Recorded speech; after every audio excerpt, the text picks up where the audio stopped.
এই যে একটা বিশাল জেনারেশন আমাদের সামনে, আপনাদের সামনে, এলাকাতে, ক্যাম্পাসে, স্কুলে, কলেজে উঠে আসছে, আপনি কি মনে করেন এটার পিছনে আল্লাহ কোনো পরিকল্পনা নাই? অবশ্যই আল্লাহ সুবহানাহু ওয়া তাআলার কোনো পরিকল্পনা অবশ্যই আছে।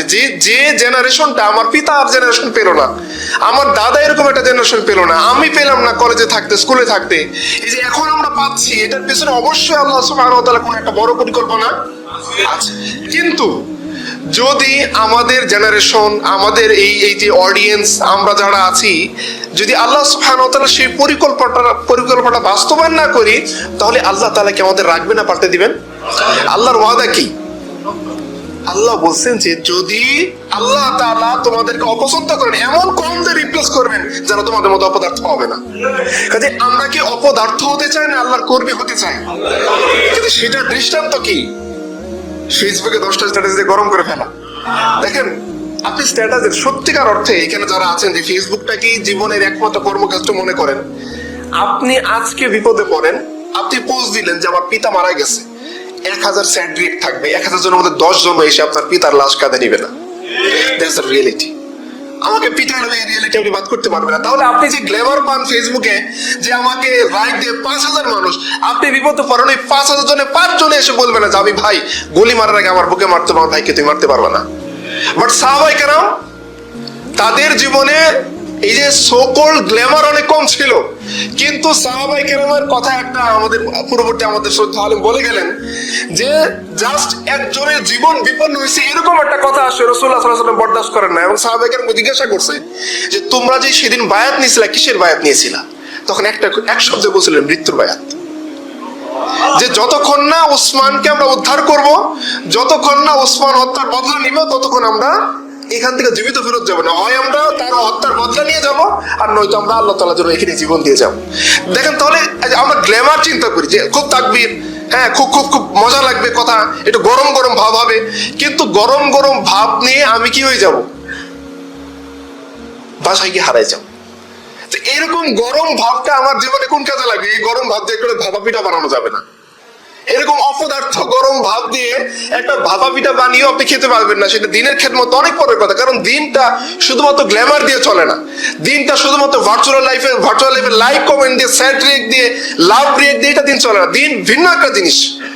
এজন্য একবার বলেছিলেন যে এই শাহাদাত গাহে উলফত মে কদম রাখনা হ্যায় আর লোক আসা সমস্তা হ্যায় মুসলমান হোনা। যে আমরা মনে করলাম যে আমাদের ভাইদের পোস্টে অনেক লাইক পড়ে, আঙ্গুলের ডাক দিলে মানুষ অনেকগুলো চলে আসে, এখন মনে আমাদের কামিয়াব সফলতা, আমরা মনে হয় দিন ইসলাম কায়েম করে দারুল ইসলাম বানাই বেশি। অথচ আপনারা চিন্তা করেন যে প্রত্যেকে ইন্ডিভিজুয়ালি বুকে হাত দিয়ে চিন্তা করেন, এটা কি আসলে রিয়ালিটি? এটা একটা আমাদের আন্দাজ, অনুমান, মনে একটা ফ্যান্টাসি, মনে হয়ে কিছু হয়ে গেছে, এরকম না।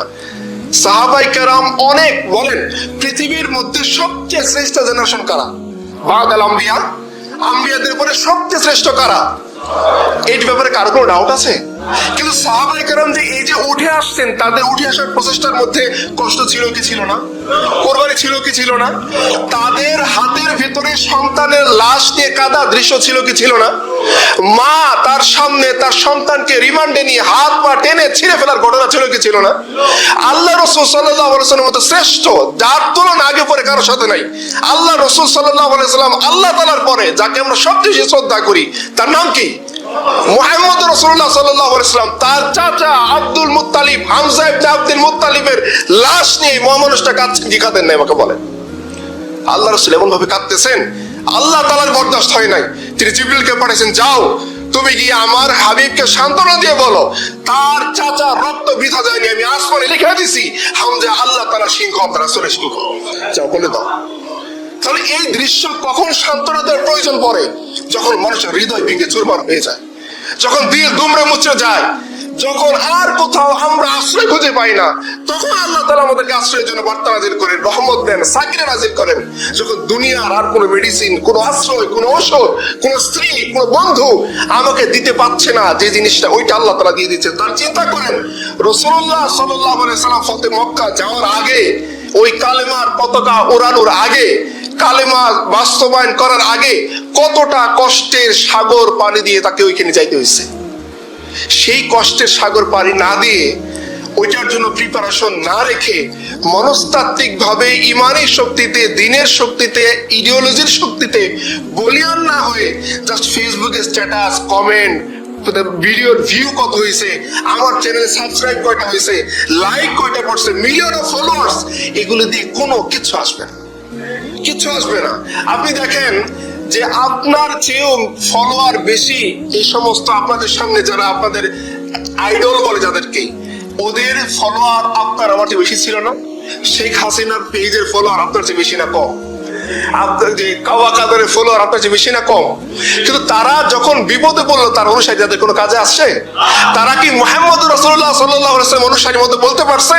উরওয়া ইবনে মাসউদ গিয়েছে রাসূলুল্লাহ সাল্লাল্লাহু আলাইহি ওয়াসাল্লামের কাছে হুদাইবিয়ার সন্ধির আগে, বলছে গিয়ে তো বুঝাও যাতে সে হুদাইবিয়ার সন্ধিতে রাজি হয়, যাতে সে এবার হজ না করে, যাকেই পাঠায় সে গিয়ে মুহাম্মদের কথা ইমপ্রেসড হয়ে যাচ্ছে। মুহাম্মদ, আরে তোমাদের সামনে ইয়েমেন থেকে লোক এসে হজ করে যাচ্ছে, তোমাদের সামনে সিরিয়া থেকে লোক এসে হজ করে যাচ্ছে, তোমাদের সামনে অলাউদ দেশে হজ করে যাচ্ছে, আর আব্দুল মুত্তালিবের বেটা আসছে, তুমি হজ করতে দিবা না? যাকেই পাঠায় সেই এসে কথা বলে। ওরাকে পাঠাইছে, তুমি তো সবচেয়ে বেশি ইন্টেলেক্ট, তুমি খুব বেশি বুদ্ধিজীবী, গিয়ে মুহাম্মদ সাল্লাল্লাহু আলাইহি ওয়াসাল্লামকে একটু বোঝাও। ওরাও বোঝানোর চেষ্টা করছে, কিন্তু পরিবেশ, তার যে সিনারিও সে দেখছে, সে আর ইমপ্রেসড হয় নাই, সে নিজে উল্টা হয়ে গেছে। গিয়ে কুরাইশকে বলতেছে, কুরাইশ শোনো, আমি এমন একটা জেনারেশন মুহাম্মদ রাসূলুল্লাহ সাল্লাল্লাহু আলাইহি ওয়াসাল্লাম দেখে আসছি, যদি যুদ্ধ লাগে একটাও পালায় যাবে না, সবাই জীবন দিয়ে মুহাম্মদ রাসূলুল্লাহর পক্ষে যুদ্ধ করবে। শুধু এটা না, সে আরো ব্যাখ্যা বলছে, দেখো এই কথা বুঝতেছ না, একটা ব্যাখ্যা দিয়ে বলি। বলছে, দেখো আমি এমন একটা জেনারেশনকে মুহাম্মদ রাসূলুল্লাহ সাল্লাল্লাহু আলাইহি ওয়াসাল্লাম পিছনে এসে দেখে গেলাম যে মুহাম্মদ রাসূলুল্লাহ যদি থুতু ফেলে, ওই জেনারেশন সেটা মাটিতে পড়তে দেয় না, সেটা হাতে নিয়ে চেহারার সাথে মেখে ফেলে। ওই জেনারেশন মুহাম্মদ রাসূলুল্লাহ সাল্লাল্লাহু আলাইহি ওয়াসাল্লাম যে ওযু করে, সেই ওযুর পানি মাটিতে গড়াইতে দেয় না, তাদের শরীরের মধ্যে গড়াই নিয়ে যায় যে আমাকে দাও। এবং সে একটা কথা বলছে, দেখো ওযুর পানি নিয়ে মারামারি লেগে যায়। আমাদের মধ্যে মারামারি কি নিয়ে লাগে? টেম্পো স্ট্যান্ড দখল করা নিয়ে। কে আগে গিয়ে টেম্পো স্ট্যান্ড দখল করতে পারবে? সাহাবায়ে কেরামের মারামারি, কে আগে ওযুর পানি নিতে পারে? বলছে, দেখো ভাই, তুমি তো ফজরের পানি নিছো, জোহরের পানি আমাকে দিবা, তুমি জোহরের পানি নিছো, আসরের পানি আমাকে দিবা, মারামারি না, ছাড়বো না। রাসূলুল্লাহ সাল্লাল্লাহু আলাইহি ওয়াসাল্লামের পানি মোবারকে বরকত আমাকে তুমি দিবা না? কারাকারি লাগছে কি নিয়ে বলেন? ওযুর পানি নিয়ে। এবং সে আরো বলছে, দেখো মুহাম্মদ রাসূলুল্লাহ সাল্লাল্লাহু আলাইহি ওয়াসাল্লাম যদি কোনো অর্ডার দেয়, বলছে এই অর্ডার পালনের জন্য কে আগে যাবে এই নিয়ে প্রতিজ্ঞা করে যে আমি আগে যাব, আমি আগে যাব, আমি আগে যাব। একটা এক্সাম্পল দিই, উহুদের যুদ্ধের মধ্যে রাসূলুল্লাহ সাল্লাল্লাহু আলাইহি সাল্লাম তিনি আলাদা করছেন, মাজুর যারা তারা আলাদা থাকবে, তাদেরকে যাওয়ার দরকার নেই, নাবালিগ যারা আলাদা থাকবে তাদের যাওয়ার দরকার নেই। এই মুহূর্তে রাসূলুল্লাহ সাল্লাল্লাহু আলাইহি সাল্লামের কাছে একজন বয়োবৃদ্ধ সাহাবী আসলেন, পা খোরা, আল্লাহ এক পা ঝামেলা থাকার কারণে আল্লাহ বললো তুমি থাকো, তোমাকে আল্লাহ রুখসা দিয়েছে, তোমার পা সমস্যা, তুমি দৌড়াইতে পারবে না, তুমি ঘোড়ার বেগের সামনে তো টিকতে পারবে না, তুমি থাকো। তিনি এসে বলছেন, ইয়া রাসূলুল্লাহ, আপনি কি চান না আমার এই খোড়া পা সহ আমি জান্নাতে যাই? আল্লাহ রাসূল আর কিছু বলেন নাই। এই ব্যক্তির তামান্না দেখে আল্লাহ রাসূল আর কিছু বললেন, বসে চলো। বয়োবৃদ্ধ সাহেব এসে বলছে, ইয়া রাসূলুল্লাহ, কি তুমি তো বয়স্ক, 90+ বছর বয়স, তুমি ঘোড়ার সামনে গিয়ে, অস্ত্রের সামনে গিয়ে কি করবা? তোমাকে আল্লাহ রুখসা দিয়েছেন, বসে চলে যাও। বলতেছি, ইয়া রাসূলুল্লাহ, আপনি আমার একটু আরজিটা শুনেন। বলছে, কি আরজি? বলছে, কালকে রাতে আমি আমার ছেলেকে স্বপ্ন দেখছি, বদর যুদ্ধে শহীদ হয়েছে। আমাকে বলছে, আব্বা তুমি আর কত দুনিয়াতে থাকবে, আসো দুজনে মিলে জান্নাতে ফল খাবো, ব্রেকফাস্ট করবো, আসো। ইয়া রাসূলুল্লাহ, এই দৃশ্য দেখার পর দুনিয়ার কোনো কাজ আমার মনে লাগতেছে না, আমার মনে হচ্ছে আমি ছেলের সাথে ইফতার করবো, আমি রোজা রাখছি আজকে, আমার জাস্ট একটা তামান্না, আমার ছেলে বলেছে আব্বা আসো আমার সাথে ইফতার করতে হবে।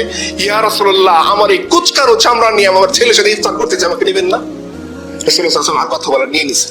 এই যে দেখেন একটা জেনারেশন দাঁড়ায় আছে। আপনি যুবকদের কুরবানি সবাই জানেন, আমি বুড়োদের কুরবানির কথা বললাম, আমি ঘোড়া মানুষের কুরবানির কথা বললাম। কালো সাহাবী আসছে রাসূলুল্লাহ সাল্লাল্লাহু আলাইহি ওয়াসাল্লামের কাছে, বলছে, ইয়া রাসূলুল্লাহ আমি কালো। কেউ নামটা জিজ্ঞাসা করে না, মক্কার কুরাইশরা তারা আর্য ভাব নিয়ে থাকে, কেউ একবার জিজ্ঞাসা করলো না তোমার নাম কি? আমি এসছি ইয়া রাসূলুল্লাহ ঈমান কবুল করে আমি আপনার সাথে যুদ্ধ করতে চাই, কিন্তু আমার প্রশ্ন, আমার মতো কালো মানুষ কি কখনো আল্লাহর কাছে গ্রহণযোগ্য হবে?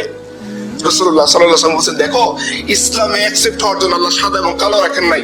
তুমি যদি তোমার জীবন আল্লাহর রাহে দেওয়ার জন্য প্রস্তুত থাকো, আল্লাহ তাআলা তোমাকে কবুল করে নেবেন। ঠিকই হলো, সে রাসূলুল্লাহ সাল্লাল্লাহু আলাইহি ওয়াসাল্লামের কাছে আসলো, জিহাদ করলো, শাহাদাত বরণ করলো, রাসূলুল্লাহ সাল্লাল্লাহু আলাইহি ওয়াসাল্লাম তার লাশ দেখে হাসতেছেন। সাহাবায়ে কেরাম জিজ্ঞেস করলেন, ইয়া রাসূলুল্লাহ, এই হাসির রহস্য কি, আমাদের একটু বলেন, আমরাও আপনার সাথে খুশিটা একটু ভাগাভাগি করে নেই। বলা হচ্ছে, আরে শোনো, আমি যেটা দেখতেছি তোমরা দেখো নাই। এই সাহাবী যখন আসলো তার মুখে দাগ ছিল, গরিব মানুষ, খাইতে পারে নাই, এমন খাবার খাইছে যে খাবার খাইলে মুখের মধ্যে দাগ হয়ে যায়। তোমাদের মতো ভালো প্লেন পোলাও, কোরমা, নরম খাবার, সফট খাবার তার ভাগ্যে জুটে নাই। শক্ত খাবার চিবিয়ে খাওয়ার কারণে তার মুখের ভিতরে দাগ হয়ে গেছে। আর আমি মুহাম্মদ রাসূলুল্লাহ দেখতেছি, সে মারা যাওয়ার সাথে সাথে জান্নাতের হুররা নেমে এসে তার মুখে ফল ঢুকাই দিচ্ছে, খাও। রাসূলুল্লাহ সাল্লাল্লাহু আলাইহি সাল্লাম নিজের চাদর মোবারক খুলে দিয়ে বলেন, যাও, ওই বেদুইনকে কেউ নাম পড়ে জিজ্ঞাসা করে নাই, চাদর দিয়ে বলে মুহাম্মদ রাসূলুল্লাহ চাদর দিয়েছে, তোমাকে দাফন করে দাও, যাও দাফন করে দাও। আল্লাহ রাসূল নিজে জানাজা নামাজ পড়ছেন, নিজে দোয়া করছেন, নিজে আল্লাহকে বলছেন, আল্লাহ ও কালো ছিল, ও এর সময়কে প্রশ্ন করছে যে কালো অবস্থায় মারা গেলে জান্নাতে যাবে কিনা। আল্লাহ, আমি সাক্ষ্য দিছি মুহাম্মদ রাসূলুল্লাহ, আমি তার প্রতি খুশি, তুমি খুশি হয়ে যাও। এই যে একটা জেনারেশন দাঁড়িয়েছিল, লোকে তাদেরকে পাগল বলতে পারে, মানুষ তাদেরকে এক্সট্রিম বলতে পারে, মানুষ বলতে পারে এরা খুব অর্থোডক্স, এরা খুব কট্টর, এরা খুব রক্ষণশীল, বলতে পারে পৃথিবী তাদেরকে যে কোনো কিছু। কিন্তু এই জেনারেশন যখন আল্লাহ রাসূল সাল্লাল্লাহু আলাইহি ওয়াসাল্লামের সাথে একত্রিত হয়ে কোন দিকে আগাইছে, আসমান, জমিন, পানি, বাতাস, কুফফার তাদেরকে আটকাতে পারেনি।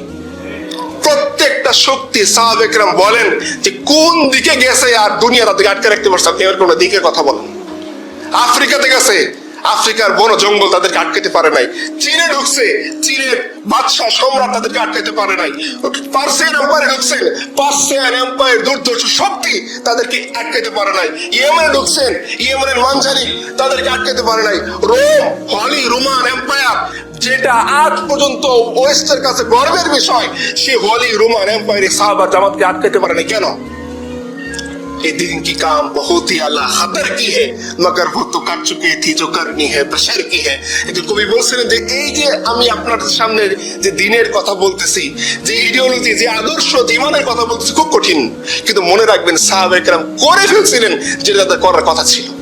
এতে উম্মাহ হিসেবে যা করার দরকার, যে ধরনের রিস্ক নেওয়া দরকার, যে ধরনের পদক্ষেপ নেওয়া দরকার, যে ধরনের কদম ফেলানো দরকার, যে ধরনের অভিযান পরিচালনা করা দরকার, যা দরকার ছিল সাহাবায়ে কেরামের কাছে, যে মানুষ হিসেবে, উম্মত হিসেবে তারা সে দায়িত্বগুলো পালন করে ফেলেছিলেন, যার কারণে পৃথিবী তাদের আটকাইতে। আর আজকে পৃথিবী আমাদের আটকে রাখে কেন? আমরা উম্মতে মুহাম্মদীরা, আমরা সেই মুহাম্মদ রাসূলুল্লাহ কালেমা পড়ে এখানে আসিনি, যে মুহাম্মদ রাসূলুল্লাহ কালেমা পড়ার সাথে সাফানে বলছিলেন, বাঘ দেখা হয়েছে বিদায় ও নিহায়াত হাফেজ ইবনে কাসির লিখছেন, বাঘকে বলতে, খবরদার আমার দিকে দৃষ্টি দিবি না, আমি মুহাম্মদ রাসূলুল্লাহ উম্মত।